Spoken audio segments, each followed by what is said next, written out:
الرب بيشهد عن أيوب 5 شهادات رهيبة. يقول عنه رجل كامل ومستقيم يتقى الله يحيد عن الشر. في صحاح 2 يقول ايه؟ ليس مثله في كل الأرض. ولما الرب يقول محدش ينفع يقول بعده. والرب بيقول انه رجل كامل ومستقيم يتقى الله يحيد عن الشر ليس مثله في كل الارض. طب ليه اللي بيعد فيه ده؟ يعني ايه مؤمن تقي بيعد في حته صعبه؟ طب منين نجيب اجابات؟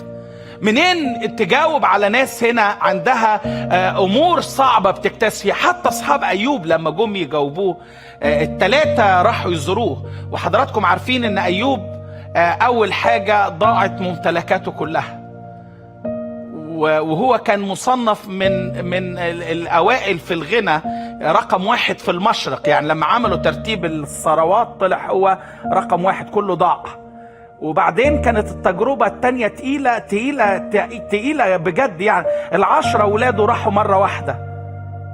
وبعدين الموضوع دخل على صحته، جاله نوع من المرض الجلدي، حاجة كده بتتملي فقاعات، وبعض الناس بيقولوا زي كانسر في الجلد. وبعدين اصحابه راحوا يشوفوه، لقيوا واحد قاعد وسط الرماد والرماد طالع عليه، كل واحد شق جباته وقعد اسبوع ما ينطقوش. بس بعد اسبوع نطقوا، يا ريتهم ما نطقوا. قالوا له كلام صعب قوي. انا اقول لكم هم قالوا له ايه، واقول لكم الرب عمل معايا. زيارة الرب تصنع فرق عن الناس.